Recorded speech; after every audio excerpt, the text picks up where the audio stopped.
Talks have started between Ukraine and Russia while the war between both sides rages on. Officials met along the Ukraine-Belarus border today. Charlie D'Agata is in Kyiv tracking the latest developments for us. Charlie, good morning. Good morning to you. Yes, Vlad, those crisis talks have been underway for a couple of hours at the border with Belarus. You may see an image of the meeting there. The Ukrainian delegation is demanding an immediate ceasefire. Ukraine's army says it fought off attempts by Russian forces to storm the outskirts of the capital overnight. But generally speaking, it's been quieter here than in the past few nights. Ukrainian troops fight running street battles with Russian forces. Fierce urban combat fending off their advance in what has become a key battleground, Ukraine's second city of Kyiv.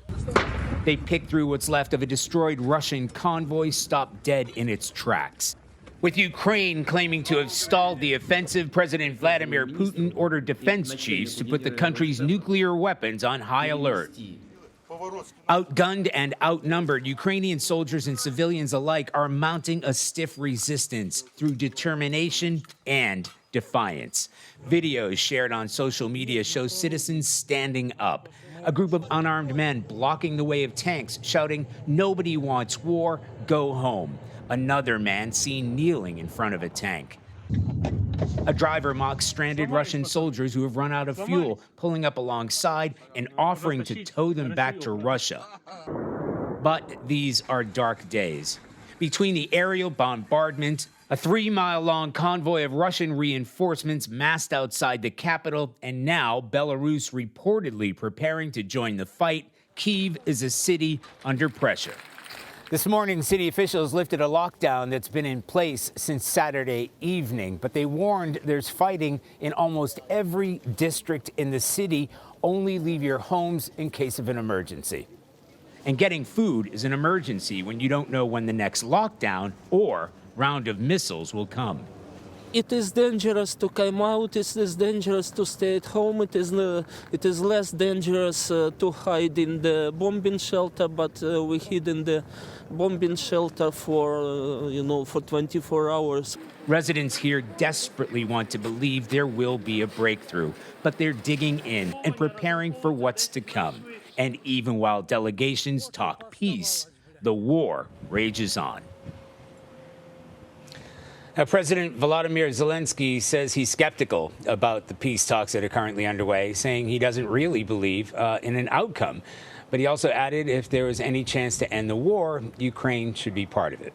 Henry and Vlad?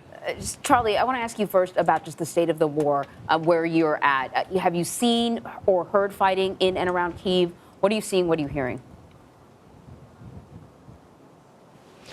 Well, we've heard fighting in and around Kyiv, and as you said, as I just said in that report, city officials say there's fighting in nearly every district in the city. I think that might be slightly alarmist. What we have seen is we drive through the city, a lot of checkpoints armed by Ukrainian forces, a lot of reservists have been called up, a lot of nervous men and women out there, but they're on the hunt for Russian saboteurs, which they do believe, and they think they have evidence, have entered the city. They're putting on Ukrainian military uniforms, and there have been certainly sounds of gunfire out in the streets of Kyiv. And we were just outside a metro station, a subway station over the weekend, and there were some police who were in front of that metro station, again, looking very jittery, didn't want us to film them at all. Nobody else is on the street. And then an armored personnel carrier came by with Ukrainian forces on top of it and all around it, and they cocked their weapons as if they couldn't be sure that what was coming down the street was friend or foe. In addition to that, in terms of fighting and what we're hearing, the past sort of 24 hours, it's quieted down a lot, as I said. Before that, 48, 72 hours, been a lot of explosions, a lot of booms. I don't know how to explain it. Because some of them sound incoming, so you'll get these deep booms that sound like they're off in the distance, and then you will hear repetitive explosions that we're told are outgoing. So this is an active conflict. There are, the air raid sirens are going off from about 4 o'clock in the morning. That's when it tends to really start up, and then we'll hear a number of explosions. Some of them very close, some of them very loud, some of them in the distance, and some of them, as we understand, are outgoing. All right, Charlie, thank you very much.